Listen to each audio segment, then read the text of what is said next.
I bought this gun because I was looking for a dedicated 9mm handgun. I wanted a dedicated 9mm handgun because in the event that everything just kind of went crazy and things got chaotic where I was, I knew that in any event, if I couldn't find one round, I knew I could get my hands on the 9mm round. I do have a PM9, which is my carry 9mm round handgun, but I wanted something a little more dedicated and something not so small but not too big. I'm not too big for full-size handguns, so I tend to stay in the compact to subcompact range, and this was my alternative to the Glock 26, my Heckler & Co. P2000SK. Y'all guys are gonna learn that I actually really like saying the name. It's really long. For some reason, I find every opportunity to say it. So y'all are gonna have to bear with me on that. So let's get on to the review.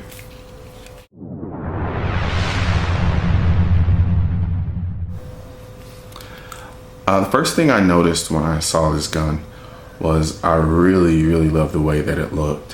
Where the Glock has a more function, purpose-driven kind of look to it. This gun achieves the same thing except with a little more flair.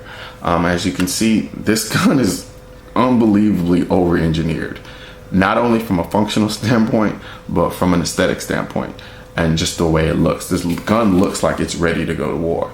This gun looks like you could throw it from a building and it'll still function. This gun looks every bit of the type of quality that you hear and it's associated with Heckler & Co. I do love the grip serrations that are along the handle here. They're not very aggressive, but man, are they functional. And I actually like the way they look. I honestly don't know what this is called in terms of the pattern, but from just the way it looks really neat, and I really do like the way it looks.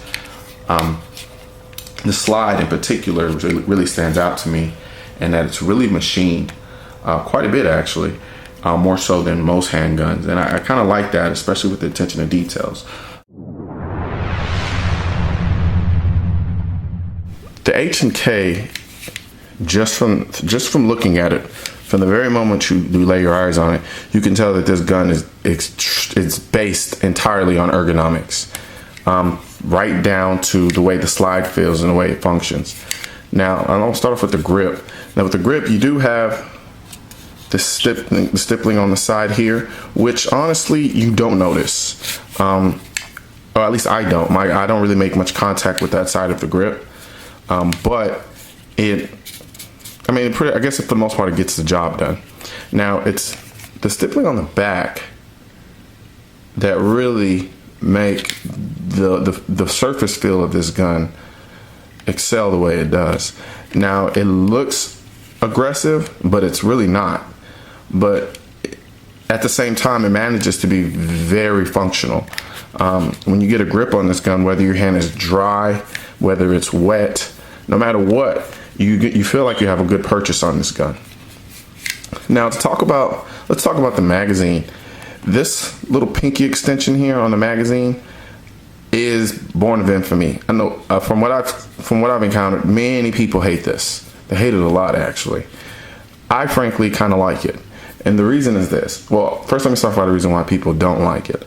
Many people don't like this grip, this little pinky extension, because they feel like the three fingers become jammed in between the trigger guard and the extension. Now, on first thought, you're thinking, well, yeah, that's going to be pretty uncomfortable. But what you fail to realize is what that allows you to do is not only get a 3-finger purchase on a subcompact frame, but this is plastic. This is rubber, I'm sorry. This is rubber, and it gives. So what that allows you to do is you get a 3-finger purchase on the gun, but then you also get a very positive feel from this rubber and the trigger guard. And after some time, you get used to it. And the rubber, I dare say, almost tends to form or get used to being in that position in terms of the force that your pinky finger places on the actual pinky grip. And what it does is allows me to, one, get right up under the slide, so the bore axis is optimal. and then also almost forcing me without even having to think about it, giving me a very positive grip on this gun, and it's secure, and I feel like it can't go anywhere. So from that standpoint, even though it's left to opinion, I do think this pinky grip is a good thing. Now, another point is the trigger release. I mean, the magazine release. Everyone knows that H&Ks are notorious for the trigger releases being, it's the European trigger release for the most part.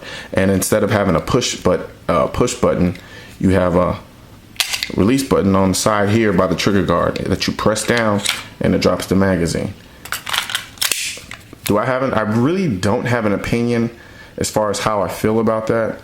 I've gotten used to it since I've had the gun, and it works well. And what it also allows is, it allows the gun to be ambidextrous.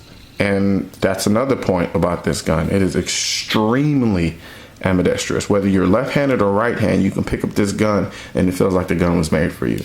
We have ambidextrous slide release on this side and this side. I also have an slide release, magazine release, ambidextrous magazine release on this side and this side.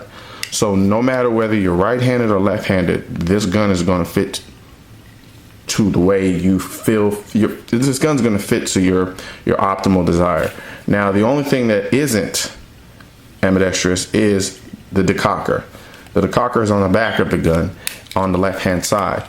Now, that's not much of an issue because though the decocker is on the left-hand side of the gun, I can just as easily bring my thumb around and decock it with my left hand. That's not an issue. As we all know, H&Ks are not cheap.